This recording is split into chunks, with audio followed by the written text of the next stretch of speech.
Welcome guys. So first things first, why don't you tell us a bit about the start of Beck Pocket, how you met and how you became what you are today?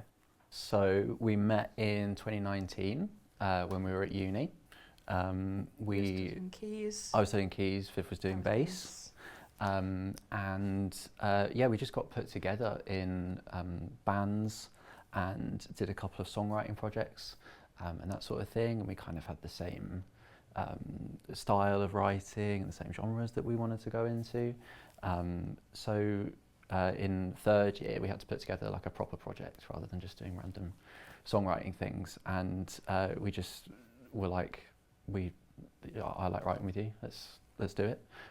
So we did that, and then carried it through to the end of uni, and then decided to make it like a proper thing afterwards, and started releasing tracks, and ended up here. Sure. And your music's sort of so unique. It's like a little bit groovy, a little bit funky, a little bit sort of Y2K. How did you know when you sort of like the same kind of freaky? Like when did you know that it was like, yeah, we're going to work together?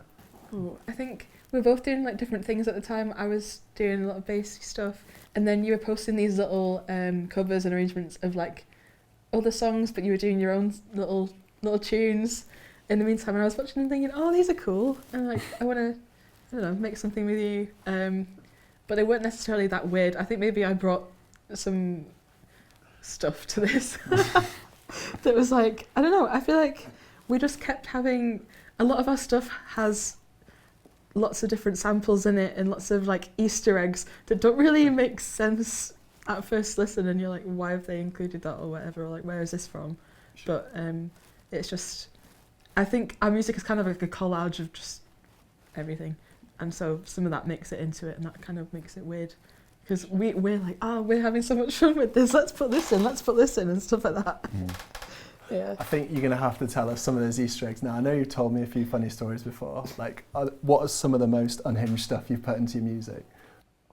So, I mean, I've got this massive library in on my Logic, which has like every single kitchen utensil in, in the kitchen that's been hit with a fork or a pillow or I don't know, rolling pin or something. And we've got things like extractor fans in there.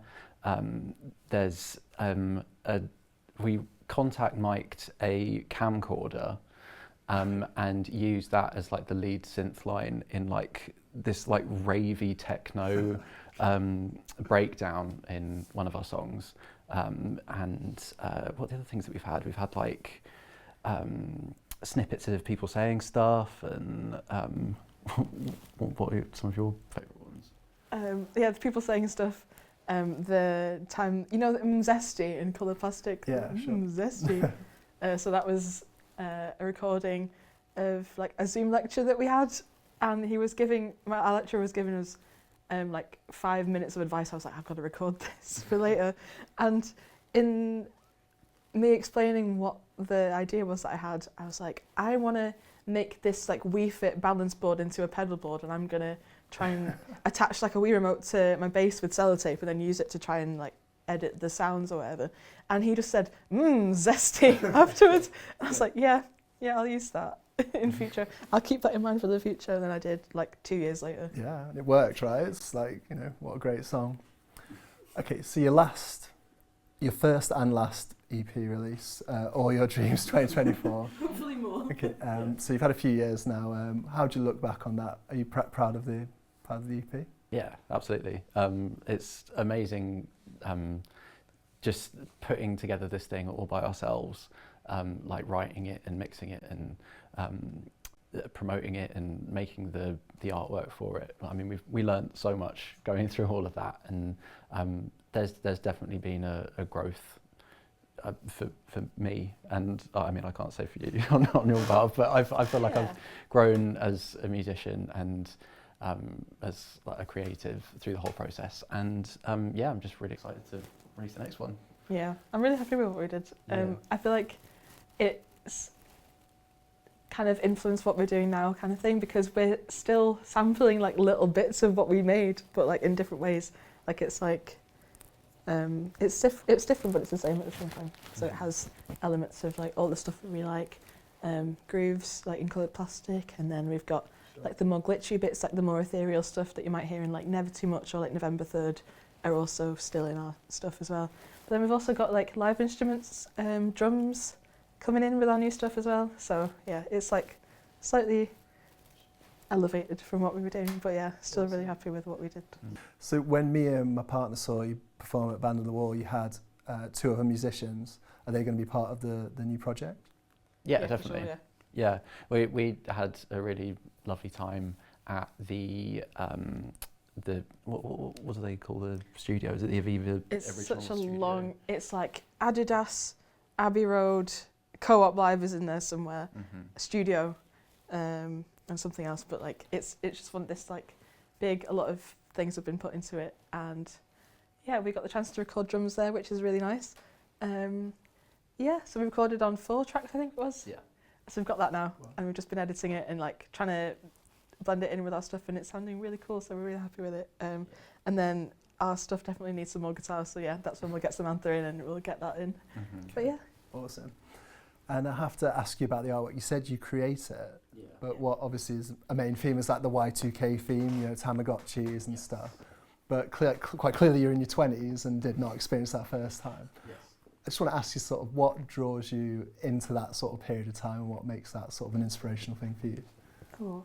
I think it's definitely like the design, the technology of it all, definitely the music as well, but I think when I look at those images and I look at the tech that came around at that time, like late 90s, early noughties, there was a lot of like chrome, like lots of blobjects. I think that's what people are calling it now. Right, okay. Like lots of curves, very shiny, there's like see-through plastic, it's very new looking, like people are trying to be like, here's a new thing that we've got and this is what the world's going to be like, it's so futuristic, and there was like this kind of optimism that maybe we've kind of lost and also had in different ways, but like there was this sort of, you know, early internet excitement and like everything felt new and exciting and like shiny in a way, so that when I close my eyes and I'm like, what does this piece of music sound like that we're making, I kind of like to imagine this like cool, like futuristic, maybe like out of this world kind of sound world, maybe like very out there. Maybe like there's a bit of escapism as well in it. Yeah, definitely. Sure, no, that's great, yeah. And I think obviously Manchester's got a really big musical heritage, but that tends to lead into sort of 90s, 80s revival. Obviously what you're doing is completely different, completely out there. Just curious as to how the city inspires you. Is there anything that you've put into your music from Manchester? Yeah. Yeah, I think so. Yeah, I mean, it's not that sort of like Oasis-y, Happy Mondays sort of thing for me. I feel like the other musicians that we've that are in this like electronic community in Manchester are like really inspiring, and yeah, they're the sorts of people that are influencing the way that I'm writing stuff. But Viv here has a bit of a connection to a certain ratio. Yeah, so I did a couple of tours with them like as a touring bassist, and I learnt a lot from them. It was like having a little Manchester family like on the road, and it was I took a lot from Jez, his bass playing. I kind of took a bit of that in like stuff like I wrote everything down. I was using like pick and like a lot of chorus and everything, and it was just, yeah, it kind of that kept me grounded, even though like when you go to uni there's like people from like loads of different places and stuff like that, but like yeah, having that Manchester connection like helped. And yeah, just echoing what you said about everyone in the Manchester scene at the moment just being really inspiring, because they're all doing sort of different things, but like yeah. Okay. And what about your favourite venue, either to perform at or to see, to watch music? I really like the Pink Room. Oh yeah, yeah. It sounds really nice and it's very pink. Yeah, it's okay, yeah. Yeah, I'd probably just say probably just Band on the Wall. I think it's like well, Band on the Wall or the Yes Basement, because I think they're really good at supporting up and coming people from Manchester, and yeah, it was just great to see people around here doing the Sure. I think. Amazing. And I know you said earlier that you've got some gigs coming up. Maybe tell us a bit about that. Yeah. So I feel like we talked about the audiovisual thing before, but with that, we're coming up with this idea to do we're calling it a sketch Beck. Okay. And the title is basically about putting like music with visuals in a way that it involves like musicians from Manchester, but also like artists that might not have made any visuals for musicians before, and just sort of try and bring those two worlds together, because I think there's a lot of cool, interesting like art coming up from Manchester. Like just wherever you go, there's always something going on. So I want to kind of bring that into music in some way. And so the idea for the gig is just to get like 4 bands maybe and like put them with a different visual artist each. Wow. And then okay. like do a gig where like whatever they make for that musician gets projected behind them as they play. That's kind of the idea of it. Yeah. Amazing. And are you working? I know you said you created your own artworks, but do you work with visual artists as well for some of the stuff you've made? We have done for like posters. Yes. Oh yeah, we did. We did a poster, and it was by Anna Billany, who did our poster for 2024, the release gig for our EP. Yeah. That was really nice. That was really, really yeah, cool. stuff like that that's happening. Like, yeah, there's a lot of creatives, and I just want to bring all those things together. Yeah, well, it definitely is. I agree with you there. Right. I think that's everything from me today. Thank you so much for your time. Thank you. Good luck at your next gig.